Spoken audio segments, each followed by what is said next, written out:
John Lennon was murdered by Mark David Chapman 37 years ago this past Friday.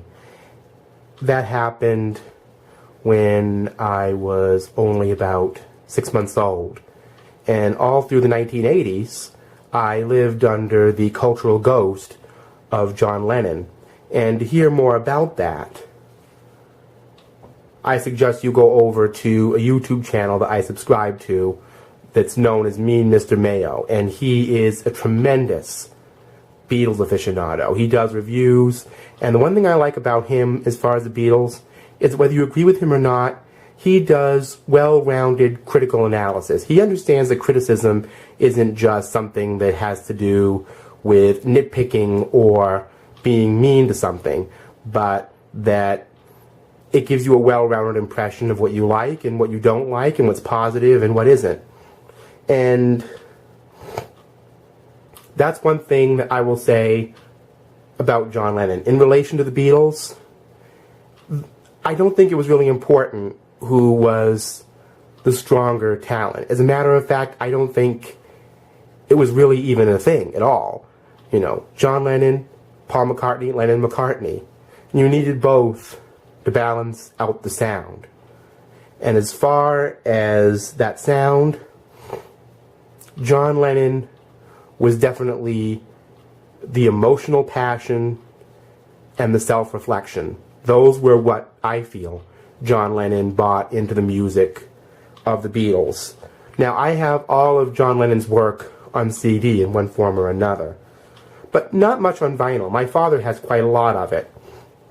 But these are the only 2 articles of John Lennon vinyl that I actually have, and they are courtesy of my boyfriend, Scott Edwards.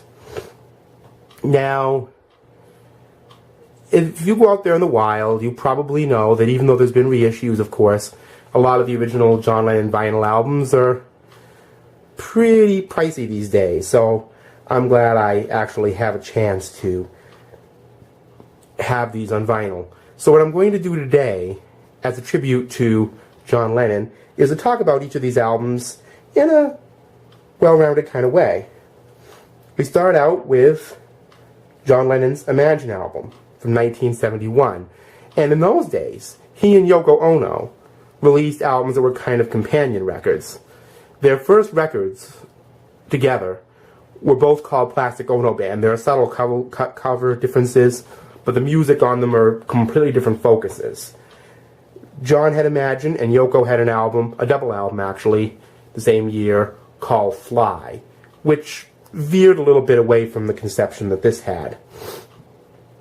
Now, aside from 3 albums they made together in the late 60s, which were more or less experimental, this album is John Lennon's second straight-up album of pop music. And he starts off with the title song. You know, for years, for some reason, I always thought that was the cover of the album, but it's actually the back.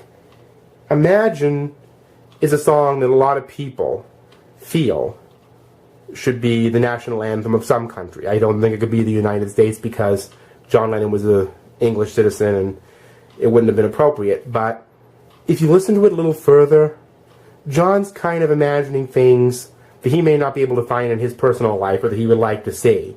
Obviously, a man who was as into accumulation and consumerism as he actually was couldn't really imagine a world of no possessions. And that isn't a cynical thought, that's just a reality of John's life. But again, that self-reflection came into play. The next song on this album is called Crippled Inside. And Crippled Inside is kind of a country honky-tonk rocker, totally based on self-reflection on that one. I'll show you the custom label here as I talk about it.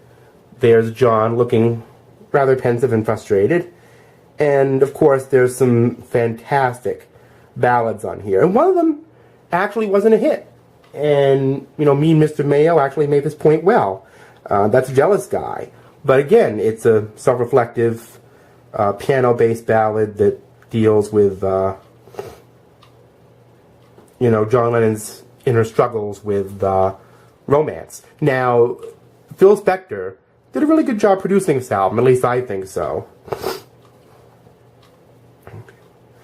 One of my favorite ballads on here is Oh My Love. I just love the way it's chorded. It's really well done. And How, another one I really like on this album as far as ballads are concerned.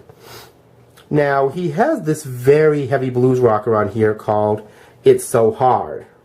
And he ends the first side with a song that has a lot of Phil Spector reverb and, you know, echoey sounds called I Don't Want to Be a Soldier, you know, very much in John's anti-war vein. Then you have Give Me Some Truth, which is somewhat similar, and How Do You Sleep? That all goes in with that harder blues rock category. And of course, How Do You Sleep is basically a diss song against McCartney. And you know, the same year, he had a song off his album Ram, one of my favorite McCartney albums, but this is about John Lennon, called Too Many People. And they were both kind of responding to the other situations. Oh, Yoko ends the album on another kind of peppy country rock note in tribute to Yoko. So overall, it's a really wonderful album where you get the many different sides of John Lennon's musical personality and a number of his classic songs as well. This album is a bit of a different story. You know, obviously he retired in the 1970s, from about 1975 through about 1980, and when he came back, he decided to record an album featuring he and Yoko together. And the idea was that John would do one song and then Yoko would do another. And there was a posthumous album called Milk and Honey where they did the same thing, which was recorded at the same time as this album. Double Fantasy. Unfortunately, John died very shortly after this album was released. So this album actually had some posthumous power. And I don't know if it would do that well if John was alive. It probably would have. But it became kind of this silent anthem for him in the end. Now, one thing that's been said about this album in recent years is that it tells a very different story about both artists, at least on this album. You have songs like Just Like Starting Over, which is sort of a doo-wop song. You know, you have I'm Losing You, which is another one of John's kind of downbeat, bluesy pop numbers. And, you know, then you have Watching the Wheels, which is another one of his little piano-based kind of pop songs. And you also have I'm Losing You, which is, again, one of his heavier blues rockers. Actually, I think I mentioned that already. But there's also Woman, another one of his harmony-drenched pop numbers. And there's also Beautiful Boy, one of his most wonderful songs. It's kind of sad now because it reflects on his son Sean, who he never did get to see grow up. He was only about 6 when he died. And it's kind of a beautiful calypso piece, pop calypso piece. As for Yoko's contributions, she has Kiss, Kiss, Kiss, which sounds more like something Blondie or Patti Smith. She was more on the cutting edge of music here. She was doing always contemporary and cool in New York at that time. Kind of a punky, new wave, brittle guitars, squiggly synthesizers, then John's classic 60s pop reflections. Dear Yoko was one of my favorite John songs on here because it kind of has an upbeat, kind of Caribbean lilt to it that I kind of appreciate. Another song I actually like on here because it has kind of a funkier blues vibe to it. And it was one of the few John Lennon songs here that was not a big hit. And that's Clean Up Time. I think which kind of has to do with his comeback in a lot of ways. You know, there had been some interesting years in the late 70s for him as a person. And as far as Yoko, there's a song on here called Every Man Has a Woman Who Loves Him, which is a pop, ska, almost disco number that I really like. And there's a version on a Greenpeace tribute album released in the 80s of John Lennon singing that song. It's kind of a more relaxed version of what inevitably became Walking on Thin Ice, which, if you know John Lennon history, was the song that he was carrying in his hand the night that he actually got shot. And then, you know, there's a response to I'm Losing You called I'm Moving On from Yoko. So there's a lot of John and Yoko answering each other, sometimes with similar songs. Other times, Yoko being the more contemporary side, and John representing the past.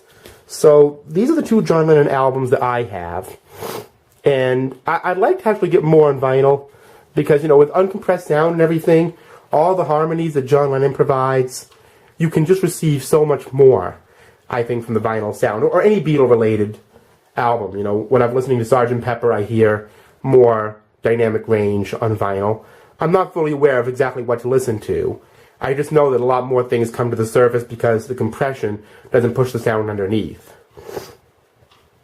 So, I grew up with Double Fantasy here on vinyl, and I haven't heard Imagine yet on vinyl. When my father had it in the 80s, it was his original copy.